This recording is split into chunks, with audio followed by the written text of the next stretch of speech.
여기 한 외국인 여성이 침대에 누워있는 여인의 손을 꼭 붙잡고 간절한 목소리로 애원하고 있습니다. 그러자 침대에 누워있는 여인은 힘겹게 몸을 일으켜 외국인 여성의 머리를 쓰다듬으며 위로하는데요. 그 따뜻한 손길에 외국인 여성은 꾹 참아왔던 눈물을 쏟으며 펑펑 울고 맙니다. 과연 이 두 사람에게 대체 무슨 일이 있었길래 이 여성이 눈물을 흘리며 사죄하는 것일까요? 안녕하세요. 저는 필리핀에서 한국으로 시집을 온 달리아라고 합니다. 제 이름은 꽃이라는 뜻이지만 제 삶은 아름다운 꽃과는 거리가 멀었어요.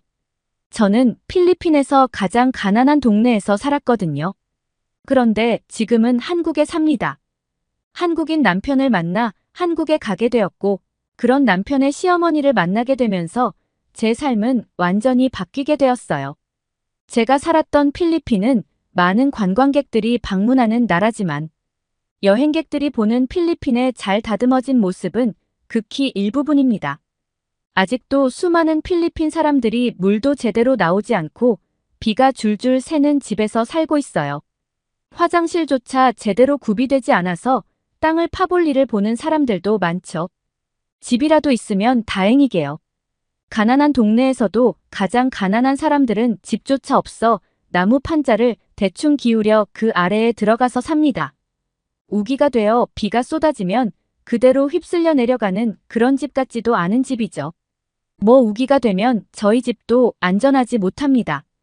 벽을 타고 물이 흘러들어와서 가족들은 교대로 잠을 자며 물을 받은 양동이를 버리고 이불 주변으로 흘러들어오는 빗물을 닦아내죠. 필리핀은 빈부격차가 대단하고 부가 세습되며 가난은 대물림됩니다.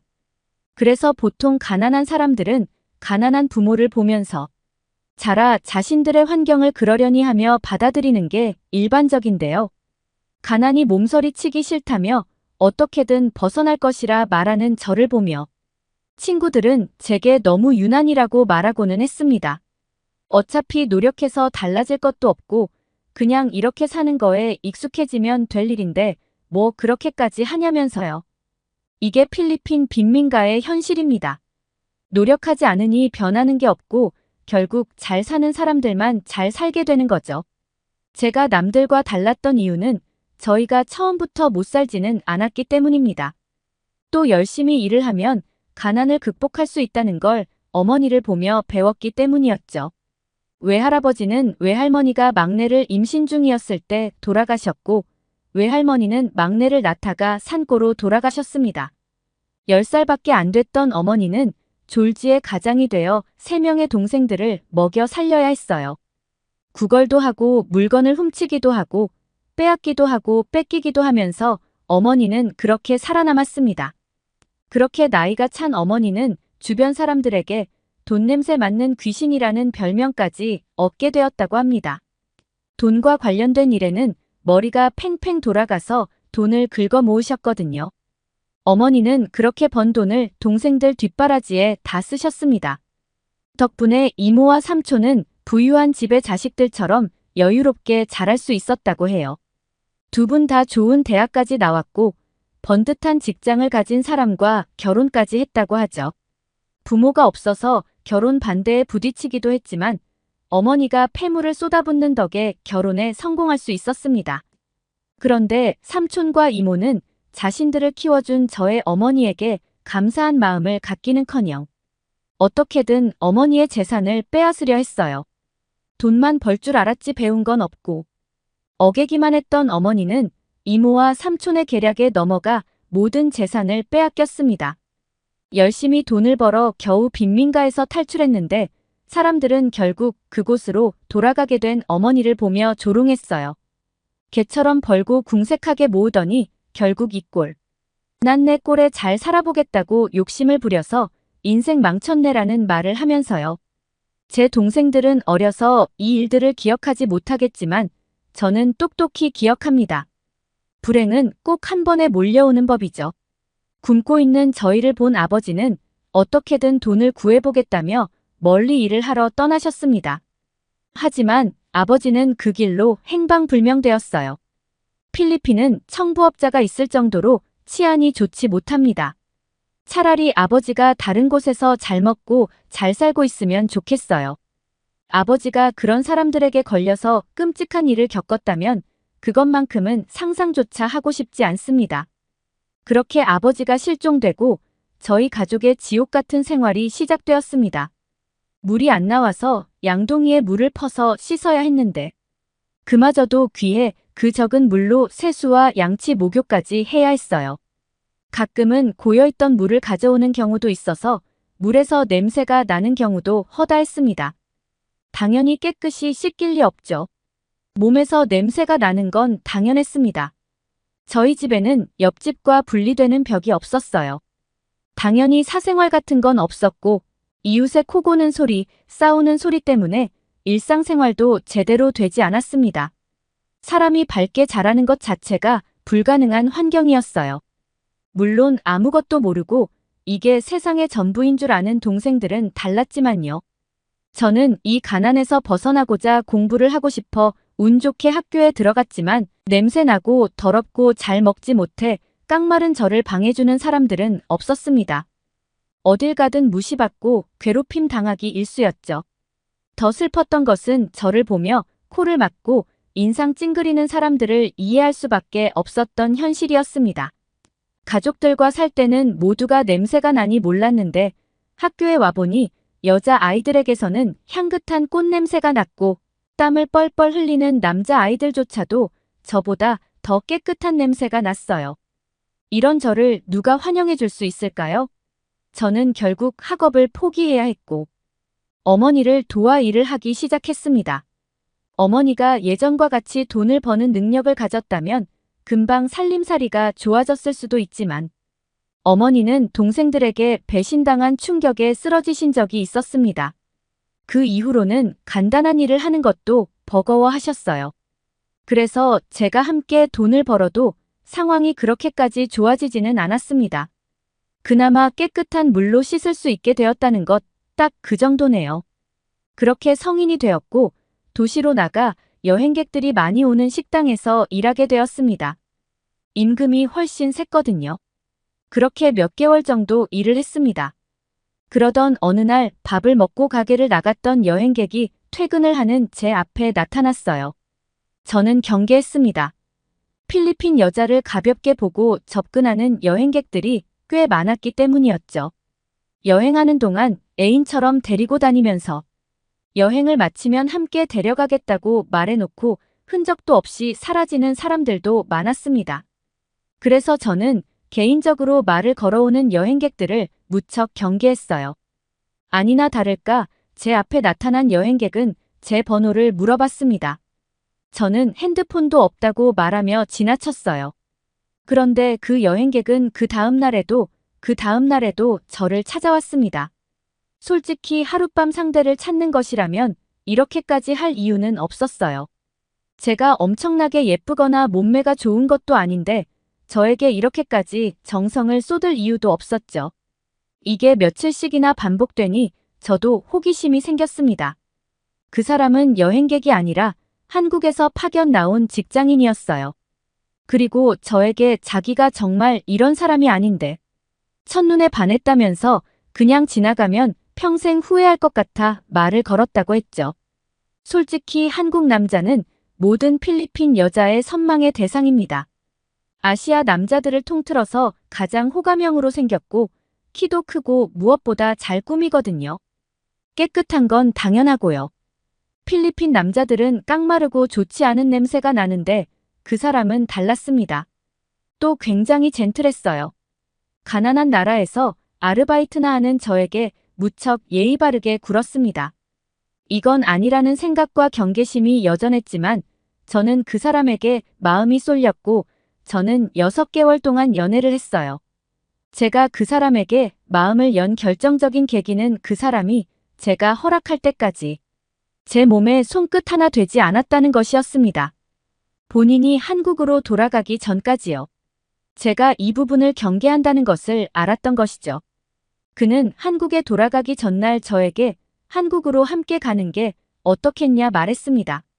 동생들 뒷바라지를 하는 게 걱정이라면 자신이 도와줄 테니 결혼하고 한국에서 같이 살자면서요. 갑작스러운 프러포즈를 받은 저는 시간을 달라 말했습니다. 그는 한국으로 돌아갔고 저는 깊게 고심한 끝에 한국행을 결정했어요. 그는 자신이 한 약속을 전부 지켰습니다. 결혼하기 전 제가 한국으로 가기 전에 어머니와 동생이 살 수 있는 안전한 집을 구해주었고 동생들의 학비도 대주었어요. 이 때문에 주변 사람들로부터 돈 때문에 한국으로 팔려간다는 이야기까지 들었지만 괜찮았습니다. 그가 저를 진심으로 사랑하고 있다는 걸 알고 있었으니까요. 저는 제 결혼 생활이 이렇게 평생 행복할 줄로만 알았습니다. 그런데 시어머니가 나타나면서 이 모든 행복이 와장창 깨져버리고 말았어요. 시어머니는 저를 처음부터 마음에 들어하지 않아 하셨습니다. 저에게 대놓고 왜 한국까지 시집을 와서 여러 사람 마음 불편하게 해라고 말을 하거나 동남아 사람들은 게으르다는데 그게 사실이냐는 말까지 하셨습니다. 너무 자존심 상하고 속상했어요. 남편에게 이 이야기를 하면 남편은 어머니가 자신의 국제 결혼 사실을 상상하지 못했어서 당황하신 것뿐이라며 어머니를 조금만 이해해달라는 말만 했습니다. 제가 미국이나 유럽에서 온 사람이었다면 어머니가 이런 반응을 하지는 않으셨을 것이라고 생각했지만 차마 입 밖으로 내뱉지는 못했어요. 어머니는 무척 엄하고 무서운 분이셨거든요. 어머니는 저희가 결혼하자마자 신혼집 근처로 이사를 오셨는데 남편이 출근을 하면 시도 때도 없이 저를 부르셨습니다. 그러고는 온갖 집안일을 시키셨어요. 하루는 어머님 댁에 가서 청소와 빨래 밥을 했고 하루는 저희 집에서 청소를 하며 가사를 했습니다. 또 어딜 가신다고 하면 번개같이 달려가 동행해야 했어요. 이쯤 되니 제가 하녀로 취업을 한 건가 의구심마저 들었습니다. 하지만 이걸 남편에게 말하지는 못했어요. 남편은 지금도 매달 필리핀에 있는 가족들에게 생활비를 보내주고 있었고 우기를 기점으로 집을 보수하라며 집안 보수 비용까지 보내주었기 때문입니다. 그래서 이게 한국의 문화라고 생각하고 그냥 현실을 받아들이려고 노력했습니다. 그런데 제가 밖에 나가서 일을 못하게 하는 것만큼은 참을 수가 없었습니다. 저는 어렸을 때부터 밖에 나가 일을 한 사람이에요. 사람도 못 만나고 집에서 어머님이 시키는 일만 하니 미칠 것 같았습니다. 제가 나가서 엄청난 돈을 벌 수는 없겠지만 돈을 버는 사람이 더 많아지면 좋은 거 아닌가요? 친정을 도와주는 남편에게 미안해서라도 일을 하고 싶었습니다. 제가 벌어서 제 돈으로 도울 수 있으면 더 좋으니까요. 이 고민을 주변 친구들에게 말했더니 한국 시어머니들은 원래 며느리가 밖에 나가서 돈 버는 걸 싫어하신다고 했습니다. 밖에서 돈을 벌면서 아들 길을 죽일까봐 걱정한다는 것이었죠. 또 제가 돈을 벌어서 친정을 도와주면 남편에게 고마운 줄도 모르고 목소리만 커질까봐 일을 못하게 하는 게 분명하다고도 말했습니다. 이걸 알고 나니 시어머니가 너무 미웠어요. 그러던 어느 날 필리핀에 있는 동생에게 급한 연락이 왔고 이날은 저와 시어머니의 관계가 완전히 갈라지는 날이 되었습니다. 저는 동생의 연락을 받고 충격에 기절할 뻔했어요. 어머니를 배신하고 사라진 이모와 삼촌이 집으로 찾아와 돈을 내놓으라고 괴롭혔다는 연락이었거든요. 제가 남편과 결혼한 것은 모르고 집에 사정이 나아진 것만 알고 돈을 내놓으라 협박한 것이었죠. 동생들은 아직 어렸고 어머니는 이모 삼촌을 보자마자 몸이 굳어버려 그들의 행태를 보면서도 어떤 대처도 하지 못했다고 합니다.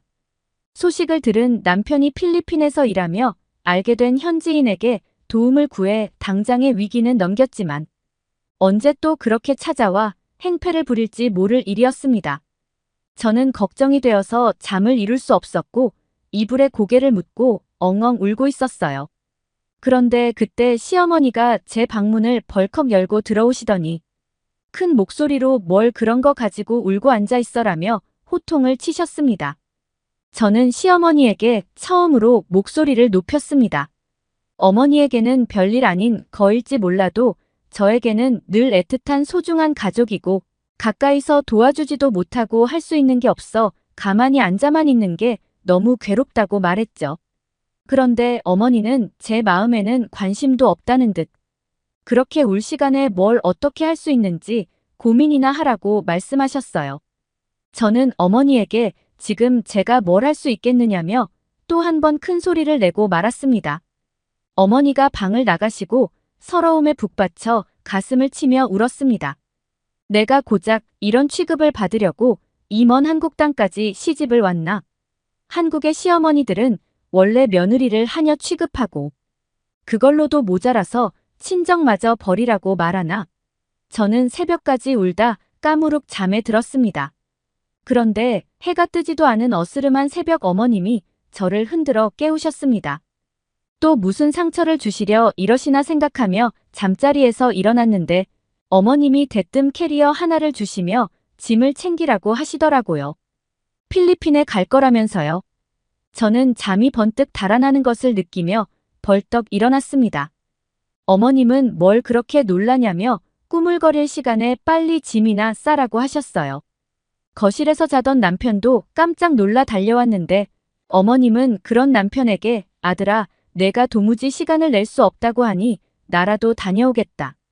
마누라 친정에 일이 생겼는데 일이 바쁘네.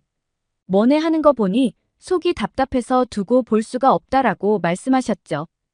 혼란스러웠습니다. 어제까지만 해도 친정일이 별것 아닌 것처럼 말씀하셨으면서 지금은 누구보다 다급하게 움직이셨으니까요.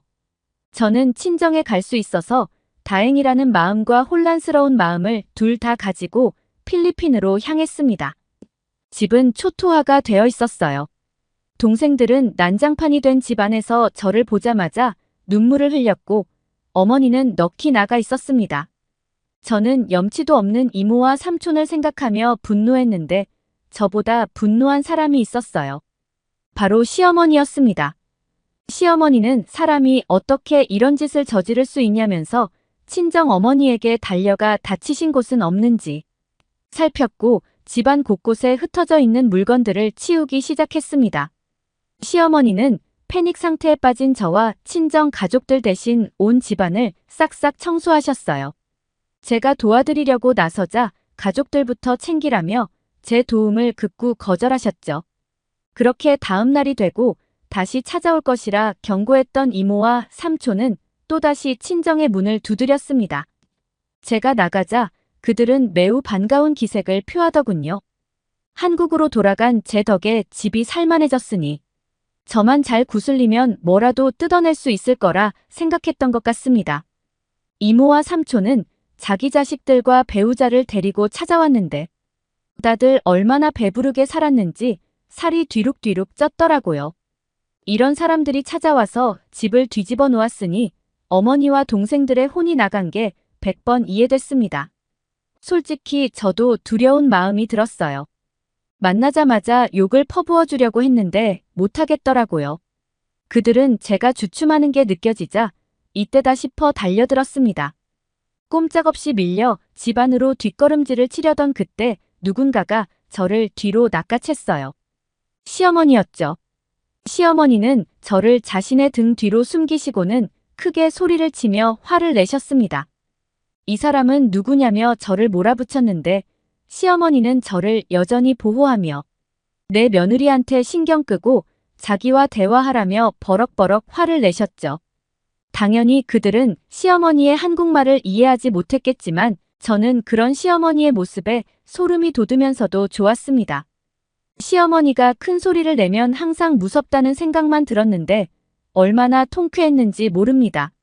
시어머니는 경상도 사투리가 굉장히 강한 분이세요. 필리핀 사람들 입장에서 이런 사투리를 들으면 무슨 뜻인지 이해를 못해도 공포심을 느낄 정도였죠. 이모와 삼촌의 가족들은 입 한 번 제대로 떼보지 못한 채 도망치듯 떠났습니다. 저에게 한 소리라도 하려고 하면 시어머니가 어디 남의 집, 귀한 딸한테 헛소리냐며 호통을 치시는 덕에 저와도 대화 한 번 못 해보고 말이죠. 그날 밤 시어머니가 저를 불러내셨습니다. 그러고는 갑자기 눈물을 흘리셨어요. 어머님은 새어나오는 눈물을 꾹 참으려고 하셨지만 감정이 격해지셨는지 그마저도 힘들어 하셨습니다. 시어머니는 연신 눈물을 닦으며 저에게 이런 곳에서 살아왔던 거냐고 물어보셨어요. 저는 남편을 만나기 전에 살았던 환경을 설명하며 이 정도는 많이 나아진 거라 말씀드렸죠. 어머님은 충격을 금치 못하셨습니다. 생각했던 것보다 더 열악한 환경이었기 때문이었죠. 시어머니는 멀리 시집간 딸 마음 불편할까봐 이런 상황에 처해 있으면서도 도와달란 연락 한 번 못했던 친정 어머니에게 너무나 죄송하다고 말씀하셨습니다. 이런 상황도 동생이 말하지 않았다면 평생 모를 게 아니었냐면서요. 저는 확신했습니다. 제가 시어머니에 대해 많은 것을 오해하고 있다는 것을 깨달았습니다. 시어머니는 필리핀에서 지내시면서 저희 가족에게 좀 더 좋은 집을 마련해 주셨어요. 치안 때문이었죠. 보는 사람들도 많고 경찰들도 오고 다니는 곳이었다 보니 훨씬 안전한 곳이었습니다. 이뿐만 아니라 집을 구하고 청소하고 짐을 옮기는 것도 전부 도와주셨어요. 무릎이 안 좋아서 앉았다 일어나는 걸 힘들어 하시면서도 무릎을 꿇고 걸레질을 하고 허리가 안 좋으신데도 물건을 번쩍번쩍 들어 옮기셨습니다. 물론 말은 여전히 툴툴거리셨어요. 며느리 집 와서 이 고생을 하는 건 나밖에 없을 거라고 하거나 시어머니가 뭘 옮기고 있으면 빠릿빠릿하게 움직여야 하는 거라고 잔소리도 하셨죠. 평소라면 이 말이 듣기 싫었을 텐데 이제는 그 말이 듣기 싫지 않았습니다. 그렇게 시간이 지나 한국으로 돌아왔고 저는 돌아온 지 3일째가 되던 날 필리핀에 있는 내내 생각하고 있었던 마음을 시어머니에게 표현했습니다. 정말 감사하고 어머님 덕분에 이 일을 해결할 수 있었다고요. 그리고 죄송하다는 말도 덧붙였습니다. 제가 시어머니를 얼마나 오해하고 있었는지 죄송한 마음을 표현하고 싶었어요. 저는 시어머니가 그러면 알면 잘하라던가 그걸 이제야 알았냐며 큰 목소리로 잔소리하시면서 혼내실 줄 알았어요. 그런데 이번엔 그러지 않으셨습니다. 되려 제 손을 잡고 자기야말로 미안하다고 말씀하셨죠. 시어머니도 필리핀에 있는 내내 많은 생각을 하신 것 같았습니다.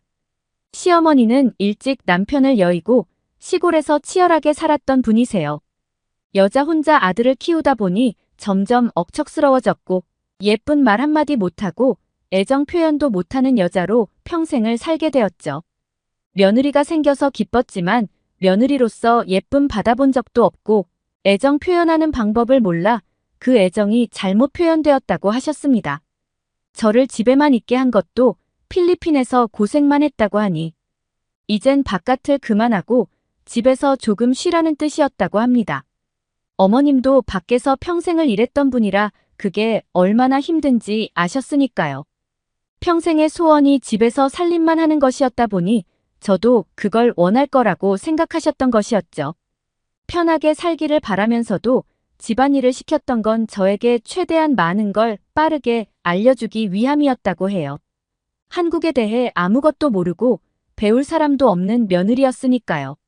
한국 사이에 적응하고 나면 이젠 더 이상 신경 쓰지 않으려고 했답니다. 저는 왜 이렇게까지 서둘렀던 건지 여쭈어 보았어요. 그러자 시어머니가 충격적인 말씀을 하셨습니다. 건강검진을 받았는데 유방의 혹이 발견되었다는 것이었어요.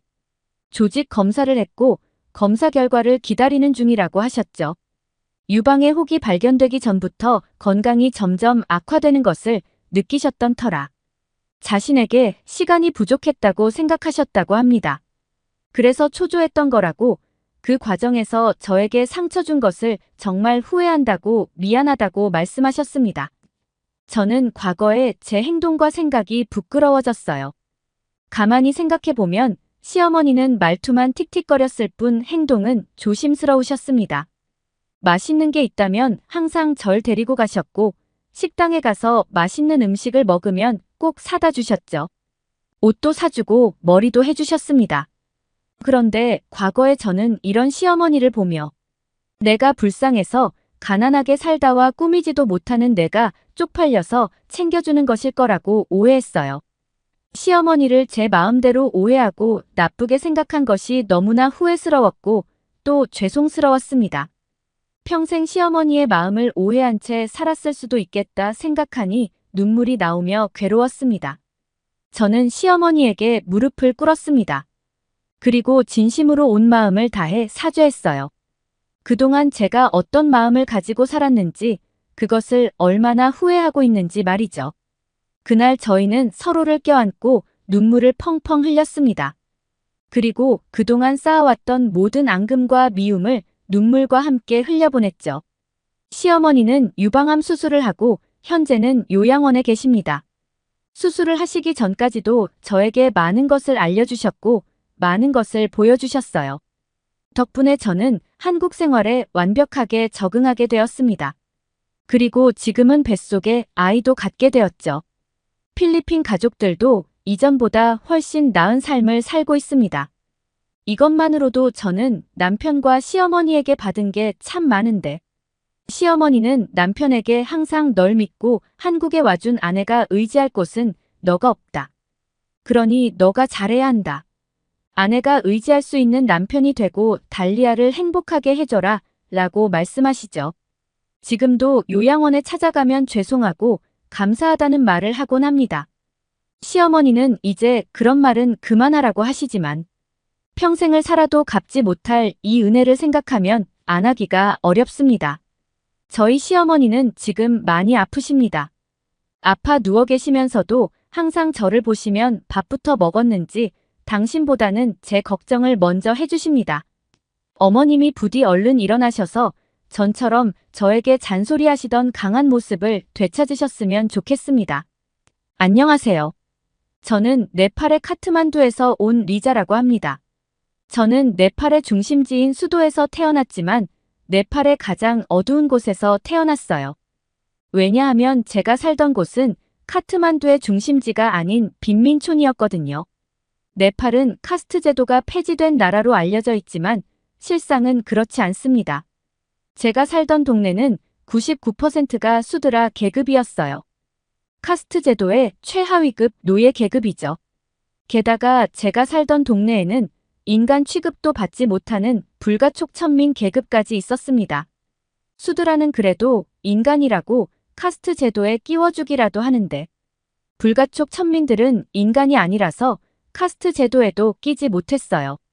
짐승보다 못한 취급을 받는 것이죠.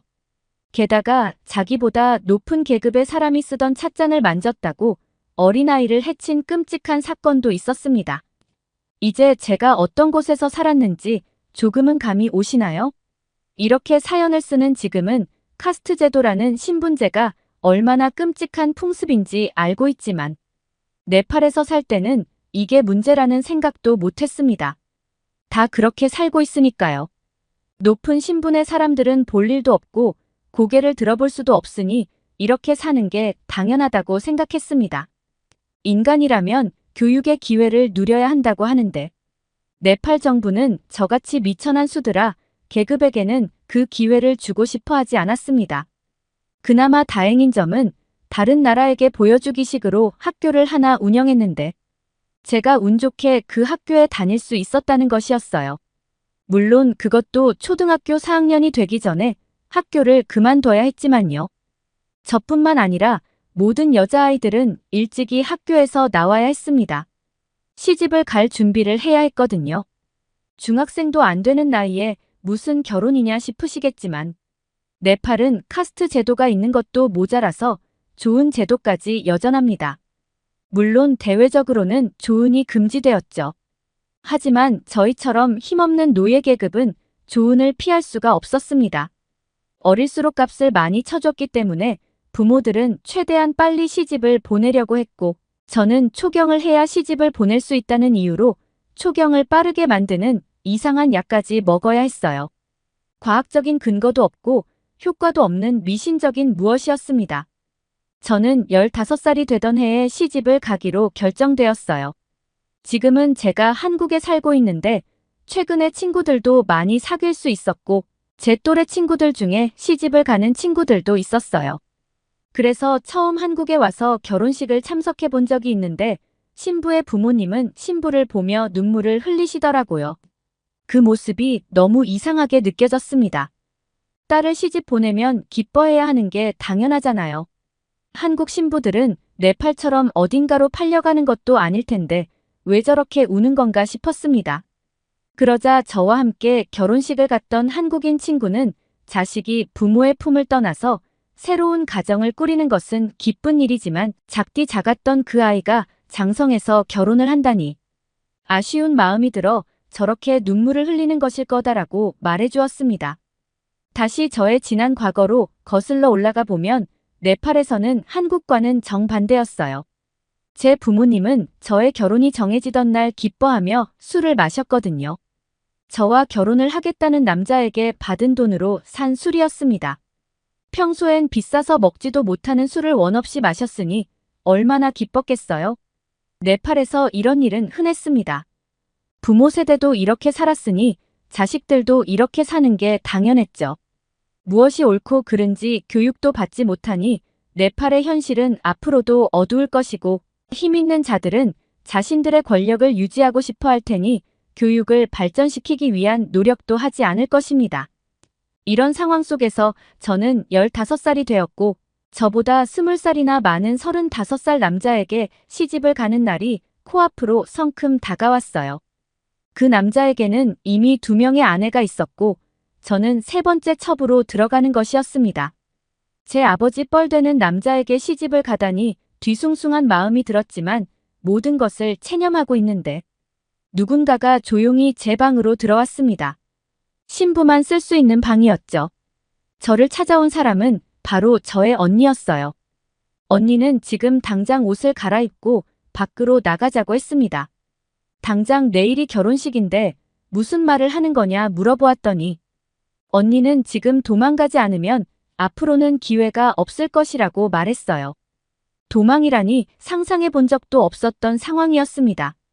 언니는 제가 머뭇거리자 제 옷을 갈아입히더니 조용히 창문을 넘어 저와 함께 도망을 쳤어요. 판자를 세워 그 아래에서 자고 있는 사람들을 조심스럽게 넘어가고 나니 어느새 사람들이 사는 곳과 꽤 멀어져 있었습니다. 그리고 어느새 동이 트고 있었죠. 그러자 언니는 제 손을 붙잡고 있던 손에 힘을 주더니 미친 듯이 뛰기 시작했습니다. 저는 언니를 큰 소리로 부르며 도대체 왜 이러냐고 울부짖었죠. 언니는 한참 후에야 멈췄습니다. 땀이 비오듯 쏟아졌고 옷까지도 다 젖어버렸죠. 언니 도대체 이게 뭐 하는 거야? 언니의 팔을 뿌리치며 말했습니다. 그러자 언니는 제 팔을 단단히 잡고 단호한 눈빛을 한 채 이 길을 쭉 따라서 걸어가라 말했어요. 한나절을 쉬지 않고 걷다 보면 사람들이 나올 텐데. 거기를 가면 외국인이 하는 학교가 있을 거라고 거기로 가라고 했습니다. 도대체 왜 이러나 싶어 언니에게 화를 내려는데 언니의 표정을 보니 그럴 수가 없었어요. 언니는 울음을 참느라 입술을 깨물고 있었는데 얼마나 세게 깨물었는지 입술에서는 피가 흐르고 있었습니다. 끝까지 눈물 한 방울 흘리지 않던 언니는 제 등을 떠밀면서 너는 나처럼 살지 말라고 우리가 보면서 자란 이 세상의 다가 아니라는 걸 꼭 깨달으라고. 이렇게 도망치고 나면 절대 이곳에는 발도 들이지 말라고 말했어요.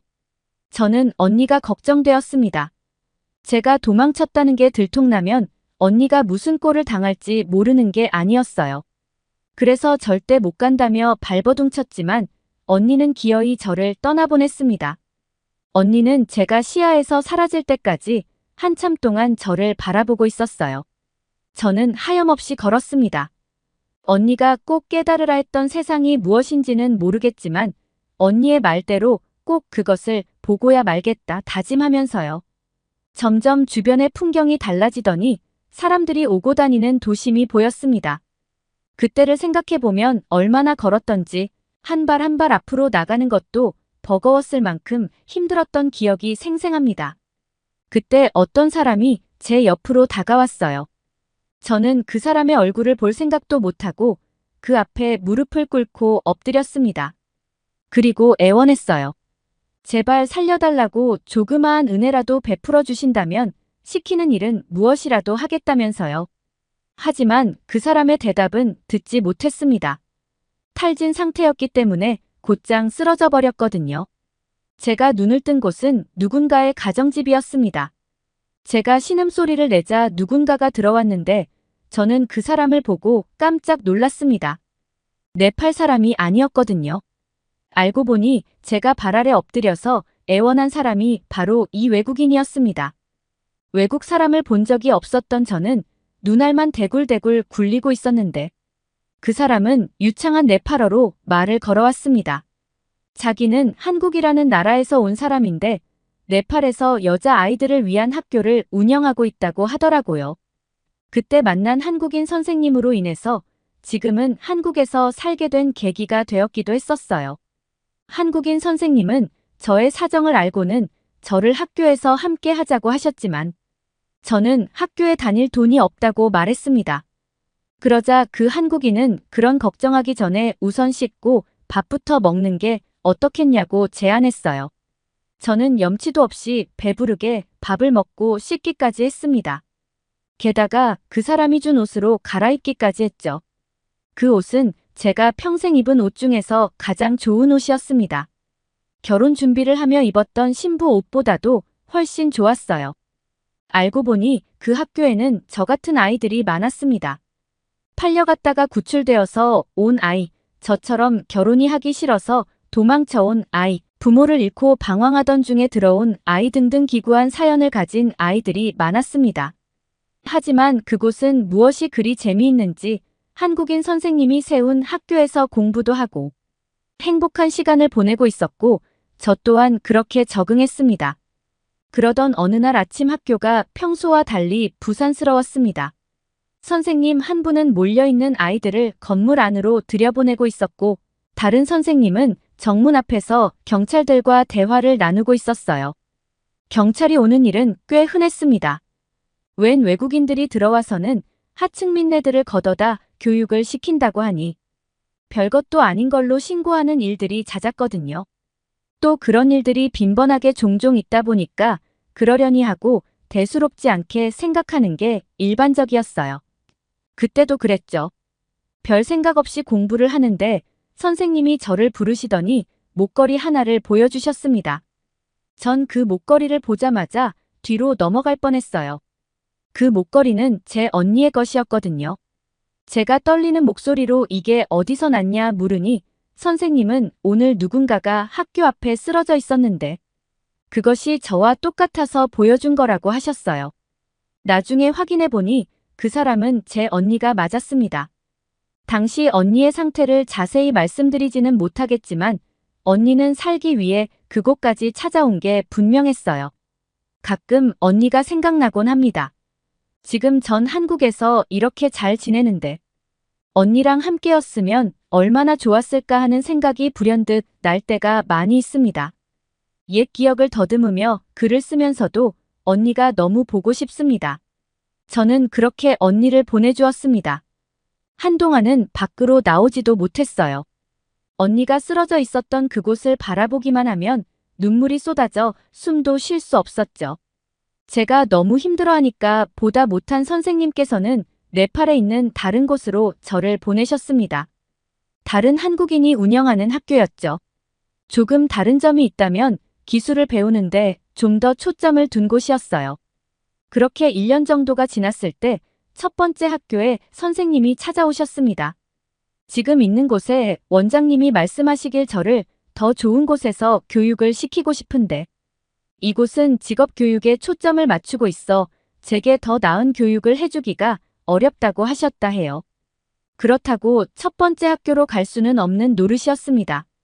그곳은 제 트라우마가 된 곳이니까요. 첫 번째 학교 선생님이 제안하신 것은 너무나 놀라운 일이었습니다. 저는 제 귀를 의심했어요. 선생님은 제게 한국으로 가서 공부를 하는 게 어떻겠냐 말씀하셨거든요. 그 선생님도 저와 비슷한 일을 겪으셨다더라고요. 하나뿐인 동생을 교통사고로 잃었던 적이 있는데 늘 그게 가슴에 매여 있었던 모양이에요. 어린 나이 부모와 이별하고 저를 구해준 언니마저 제가 잃었던 아이라는 생각이 유독 저에게 마음이 많이 쓰이셨고 다른 아이들과는 조금 다르게 친딸처럼 아껴주셨습니다. 비록 한국어는 선생님에게 배운 간단한 인사뿐이었지만 저는 한국으로 가겠다고 꼭 가고 싶다고 말씀드렸습니다. 어린 시절 저를 구해줬던 그 한국인 선생님 덕분에 수드라. 계급의 하층민 소녀가 네팔을 떠나 한국이라는 선생님의 나라로 갈 수 있게 된 것이었고, 그때 당시에 손까지 떨렸을 만큼 뭔가 모르게 저여왔던 마음이 기억이 납니다. 그런데요, 한국인 선생님과 함께 한국으로 가기로 했었는데 선생님과 한국행에 같이 오르지 못했었어요. 지금도 무엇 때문에 그렇게 되었는지는 사실 저는 잘 몰라요. 갑자기 경찰서에 출석 연락이 오더니 경찰서에 억류되었습니다. 저는 불안했어요. 금방 풀려날 거라 생각했던 선생님이 며칠째 못 돌아오셨거든요. 결국 아내 되는 선생님은 제게 먼저 한국에 들어가 있는 게 어떻겠냐고 하셨습니다. 도움을 줄 사람이 있으니 너무 걱정은 말라면서요. 그리곤 아내 선생님께서 남편 일을 해결하고 곧바로 뒤따라 한국으로 갈 거라고 하셨고, 공항에 도착하면 도와줄 분께서 기다리고 있을 거라고 이야기해 주셨습니다. 혼자 떠나는 게 너무 무서웠지만 비자 문제라든지 현실적인 문제로 인해 결국 16살의 나이로 비행길에 오르게 되었습니다. 한국에 도착하니 한 중년 여성분이 저를 반갑게 맞이해 주었습니다. 저를 보자마자 꼭 끌어안아주며 어리숙한 네팔어로 고생 많았다. 한국에 온 걸 축하해라고 인사해 주었죠. 그 말을 듣는데 왜 그리 안심이 되던지 선생님이 억류되었을 때부터 느꼈던 불안감과 한국에 도착했는데 나를 데리러 오는 사람이 없으면 어떡하지? 라며 걱정했던 마음, 나를 마중 나온 사람이 날 귀찮게 여길 수도 있을 거라는 생각들이 한순간에 녹아서 사라지며 마음이 편안해진 것이었어요. 그 아주머니는 저를 선생님께서 다시 한국에 오실 때까지 돌봐주기로 하셨다더라고요. 그렇게 저는 그 아주머니와 한국의 어느 집에 도착할 수 있었습니다. 지금 생각해보면 한국에 처음 도착했을 때 그냥 어리둥절했던 것 같아요. 좋은 건지 나쁜 건지도 잘 몰랐던 시절이었고 네팔 오지 마을에서 온 터라 정말 아무것도 몰랐으니까요. 그렇게 한국에서 아주머니와 한 일주일 정도 지냈던 것 같은데 아주머니는 친딸 돌봐주시듯 따뜻하게 잘 대해줬어요. 하지만 선생님이 돌아와야 하는 시간은 점점 길어져만 갔었죠. 그런데 어느 날이었어요. 요양원에 있던 아주머니의 남편분이 위독하다는 연락이 왔습니다. 아주머니는 위독하다는 남편을 챙겨야 했기에 저의 곁을 떠나실 수밖에 없는 상황이 되고 말았었죠. 그날 아주머니는 저를 데리고 마트에 가셔서 먹을 것과 필요한 물품들을 잔뜩 구매하셨어요. 그렇게 전 낯선 한국 땅에서 다른 사람의 집에 혼자 지내게 되었습니다. 혼자 지내게 된 지 이틀째였을 거예요. 처음 보는 낯선 할아버지가 제가 있는 곳에 찾아왔었습니다. 저는 문을 두드리는 소리에 당연히 아주머니인 줄 알았어요. 제가 걱정이 돼서 다시 돌아왔거나 한 줄 알았거든요. 근데 처음 보는 할아버지가 서 있었으니 아마 당시에 엄청 겁을 먹어서 무서웠던 기억이 납니다. 할아버지는 자신이 제가 있는 집의 주인이라고 말씀하셨었어요. 알고 보니 제가 지내고 있던 한국의 한 빌라가 그 할아버지 소유의 건물이었죠. 근데 태어날 때부터 자라왔던 네팔에서의 기억이 다시금 새록새록 생기면서 다시 네팔에서 지냈던 어린 시절이 그때로 먼타지인 한국에서 경험하게 되는 줄 알았습니다. 제게 떨떠름하게 인사를 건넨 집주인 할아버지는 그 다음 날부터 하루에 3번씩, 많으면 5번씩 또 찾아왔습니다. 청소는 잘하고 있냐, 집에 누구 데려온 적은 없냐, 밥은 해먹고 사는 거냐 등등 별의 별걸 다 물어보시더라고요. 제가 어떻게 사는지 일거수일투족을 다 알고 싶다는 것 마냥 엄청나게 사소한 것까지 캐묻곤 하셨습니다. 당시에는 한국어를 못 알아들었으니 당연히 소통에 문제가 있었습니다. 집주인 할아버지는 귀찮지도 않으신지 저 질문들을 번역해서 핸드폰에 저장을 한 뒤에 그걸 틀어서 제게 들려주었습니다. 무서움에 계속 네팔에서의 트라우마가 떠올랐어요. 네팔에서도 비슷한 경험을 해본 적이 있었기 때문이었죠. 당시에 저와 결혼할 남자의 부모였는데 제가 어디서 무슨 짓을 하는지 모른다며 누구를 만나고 다니는지 사사건건이 간섭했었고 결혼해서 집안일은 잘할 것 같은지 나가서 돈은 잘 벌 것 같은지를 알기 위해 청소는 어떻게 하는지 저희 집에 쳐들어와서 감시하기까지 했습니다. 심지어는 자식을 잘 낳을 수 있는지도 확인해 보겠다며 수치스러운 일까지도 서슴지 않았죠. 그렇다 보니 집주인 할아버지가 매일 같이 저를 찾아오는 게 미치도록 싫으면서도 무서웠습니다. 그 할아버지는 네팔에서 온 낯선 여자아이인 저를 신기해하시면서도 의심하는 것 같았습니다. 제가 집을 엉망으로 만들고 이상한 사람들을 데려와서 소음을 만들거나 분위기를 해칠 거라고 생각한 것 같아요. 그렇지 않고서야 집안을 기웃거리며 확인하고 오늘 무슨 일 있었던 거 아니지? 라고 질문하는 것을 매일 같이 하지는 않았겠죠. 이뿐만이 아니었습니다. 제가 요리라도 하려고 하면 어떻게 아시고는 바로 찾아와서 집에 불이라도 나면 어쩌려고 가스레인지에 손을 대냐면서 나무라기까지 했어요. 제가 배가 고파서 음식을 해먹으려고 그랬다면서 할아버지께 설명을 드리면 할아버지는 곧장 제 손에 음식을 쥐어주시고는 자리를 떠나셨었습니다. 아는 이도 없어 늘 집에 혼자 지내야 했고 하루에도 수십 번씩 정말 많이 울었어요. 저를 돌봐주시던 아주머니가 너무 보고 싶었고 네팔에서 저를 구해주었던 선생님도 너무 보고 싶었습니다. 하지만 지금 저는 낯선 집에 홀로 지내는 타지의 외국인 소녀였고 그런 제가 있는 곳을 수시로 찾아오는 할아버지까지 이게 현실이었습니다. 쓰러진 남편에게 갔던 아주머니가 매일같이 집 전화로 연락을 주기는 하셨지만 그분도 네팔어는 전혀 못하시다 보니 이런 상황을 말씀드릴 수가 없었어요. 네, 저는 많이 외로웠고 힘들었었습니다. 밤이 되면 세상을 떠난 언니가 상처투성이가 된 채로 제 꿈에 나타났고 저를 나이 많은 남자에게 시집 보내면서 돈을 받았던 네팔. 부모님과 저보다 20살이나 많았던 무섭게 생겼던 당시 예비 남편이 끝도 없이 저를 쫓아오는 악몽 같은 꿈을 꾸기도 했습니다. 그날은 평소보다 더 지독한 꿈을 꾼 날이었어요. 그래서인지 몸에 열이 나고 누워있던 방바닥에서 일어나질 못했었습니다. 그리고 여느 때와 다름없이 집주인 할아버지가 찾아왔죠. 집주인 할아버지는 땀에 푹 젖어 수척해져 있는 제가 일어나지 못하고 있으니 저를 보고 놀란 듯 하셨고 이내 방 안으로 들어와 제 이마에 손을 얹으시더니 수건에 물을 적셔 이마에 올려주시고 조용히 나가셨습니다. 얼마 지나자 다시 할아버지는 제가 있는 방 안으로 들어오셨고 손에는 종이 가방이 들려 있었죠. 그리고는 저를 일으켜 세워주시더군요. 밥상을 펴시고는 그 위에 어떤 음식을 꺼내주셨습니다. 그때는 그게 죽이었다는 걸 몰랐었어요. 지금은 죽을 알지만 말이죠. 숟가락에 죽을 떠서 저에게 한 입씩 주셨고 할아버지께서 이 음식만 먹고 병원에 가보자며 얼른 몇 숟가락이라도 입에 넣어보라고 하셨어요. 항상 할아버지가 무서웠는데 그때 당시에 네팔에서 저를 구해줬던 선생님과 저를 보살펴 주시던 아주머니처럼 따뜻했던 할아버지의 모습에 마음이 차분해지고 위안이 되었던 것 같아요. 그날 이후로도 어김없이 할아버지는 제가 있는 집에 찾아와 항상 잔소리를 하시고 가셨습니다.